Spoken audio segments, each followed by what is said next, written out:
ತಥಾ ಶ್ವೇತೈರ್ಹಯೈರ್ಯುಕ್ತೆ ಮಹತಿ ಸ್ಯಂದನೆ ಸ್ಥಿತೌ ಮಾಧವ ಪಾಂಡವಶ್ಚೈವ ದಿವ್ಯೌ ಶಂಕೌ ಪ್ರದದ್ಮತುಃ.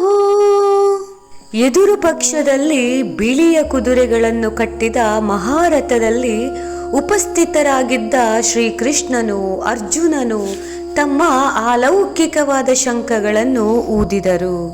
ಈ ಶ್ಲೋಕದಲ್ಲಿ ಭಗವದ್ಗೀತೆಯ ಮುಖ್ಯ ಪಾತ್ರಧಾರಿಗಳಾದ ಅರ್ಜುನ ಮತ್ತು ಶ್ರೀಕೃಷ್ಣನು ಮೊದಲ ಬಾರಿಗೆ ಕಾಣುತ್ತೇವೆ. ಇವರು ಭಗವಂತನ ಅವತಾರರಾದ ನರನಾರಾಯಣರು. ಕೌರವರ ಪಾಳೆಯದ ಭಯಾನಕ ಶಬ್ದದ ನಂತರ ಪಾಂಡವರ ಪಾಳೆಯದ ಶಾಂತ, ದಿವ್ಯ ಮತ್ತು ಧರ್ಮನಿಷ್ಠ ಶಬ್ದ ಮೊಳಗಿತು. ತಥಾ ಶ್ವೇತೈರ್ಹಯೈರ್ಯುಕ್ತೆ, ಬಿಳಿಯ ಕುದುರೆಗಳಿಂದ ಕಟ್ಟಿದ. ಬಿಳಿ ಬಣ್ಣ ಸಾತ್ವಿಕ ಗುಣದ ದ್ಯೋತಕ, ಧರ್ಮವನ್ನು ಸೂಚಿಸುವಂಥದ್ದು. ಎಲ್ಲಿ ಧರ್ಮವಿದೆಯೋ ಅಲ್ಲಿ ಜಯ ನಿಶ್ಚಯ. ಅವರ ರಥಕ್ಕೆ ಕಟ್ಟಿದ ಕುದುರೆಗಳು ಗಂಧರ್ವ ರಾಜನಿಂದ ಕೊಡಲ್ಪಟ್ಟಿದ್ದವು. ಅರ್ಜುನನು ಶ್ರೀಕೃಷ್ಣನು ಕುಳಿತು ಬಂದ ರಥವು ಮಹಿಮಾನ್ವಿತವಾದದ್ದು. ಕಾಂಡವನ ದಹನದ ಸಮಯದಲ್ಲಿ ಅರ್ಜುನನ ಸಹಾಯದಿಂದ ತೃಪ್ತಿಗೊಂಡ ಅಗ್ನಿದೇವನು ಅವನಿಗೆ ಬಹುಮಾನವಾಗಿ ಕೊಟ್ಟಿದ್ದು ಈ ರಥ. ಈಗ ಈ ರಥದಲ್ಲಿ ಕುಳಿತು ಇಬ್ಬರು ತಮ್ಮ ತಮ್ಮ ಶಂಖಗಳನ್ನು ಮೊಳಗಿಸಿದರು. ಅವರ ಶಂಖಧ್ವನಿ ಭೀಷ್ಮರ ಶಂಖಧ್ವನಿಗೆ ಉತ್ತರವಾಗಿ ತಾವೂ ಯುದ್ಧಕ್ಕೆ ಸಿದ್ಧ ಎನ್ನುವುದನ್ನು ಸೂಚಿಸಿತು.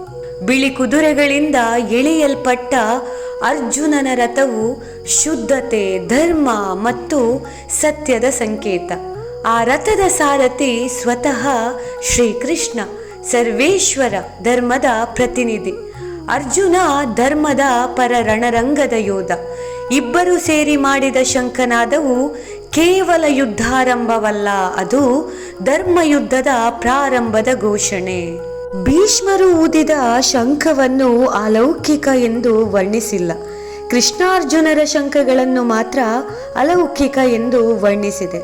ಶ್ರೀಕೃಷ್ಣನ ಶಂಖವನ್ನು ಪಾಂಚಜನ್ಯ ಎಂದು, ಅರ್ಜುನನ ಶಂಖವನ್ನು ದೇವದತ್ತ ಎಂದು ಕರೆಯುತ್ತಾರೆ. ಇವುಗಳ ಶಬ್ದವು ಪವಿತ್ರವಾಗಿದ್ದು ಯೋಧರ ಮನಸ್ಸಿಗೆ ಆತ್ಮಬಲ ನೀಡುತ್ತದೆ. ಕೌರವರ ಶಬ್ದ ಭಯ ಮತ್ತು ಅಹಂಕಾರದಿಂದ ತುಂಬಿದ್ದರೆ ಪಾಂಡವರ ಶಬ್ದದಲ್ಲಿ ಶಾಂತಿ, ಭಕ್ತಿ ಮತ್ತು ನಂಬಿಕೆಯ ಶಕ್ತಿ ಹೊಳೆಯುತ್ತಿತ್ತು. ಈ ಶಂಖನಾದವು ಭೌತಿಕ ಯುದ್ಧದ ಪ್ರಾರಂಭವಷ್ಟೇ ಅಲ್ಲ, ಆಧ್ಯಾತ್ಮಿಕ ಯುದ್ಧದ ಅಜ್ಞಾನವನ್ನು ಎದುರಿಸುವ ಜ್ಞಾನ ಯುದ್ಧದ ಆರಂಭವೂ ಆಗಿತ್ತು. ಈ ಶ್ಲೋಕವು ನಮಗೆ ಕಲಿಸುವ ಸಂದೇಶವೆಂದರೆ, ಜೀವನದಲ್ಲಿ ಧರ್ಮಪಥದಲ್ಲಿ ನಿಂತು ಕಾರ್ಯ ಮಾಡುವಾಗ ನಮ್ಮ ಹೃದಯದಲ್ಲಿ ಶ್ರೀಕೃಷ್ಣನಂತಹ ದಿವ್ಯ ಮಾರ್ಗದರ್ಶನದ ಆಶ್ರಯ ಇರಬೇಕು. ಬಿಳಿ ಕುದುರೆಗಳ ರಥವು ಶುದ್ಧ ಮನಸ್ಸನ್ನು, ಶಂಖನಾದವು ಆತ್ಮಧೈರ್ಯವನ್ನು ಮತ್ತು ಶ್ರೀಕೃಷ್ಣನ ಸಾನ್ನಿಧ್ಯವು ದಿವ್ಯ ರಕ್ಷಣೆಯನ್ನು ಸೂಚಿಸುತ್ತದೆ.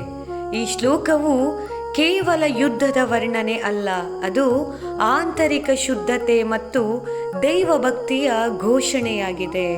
ಹರೇ ಕೃಷ್ಣ.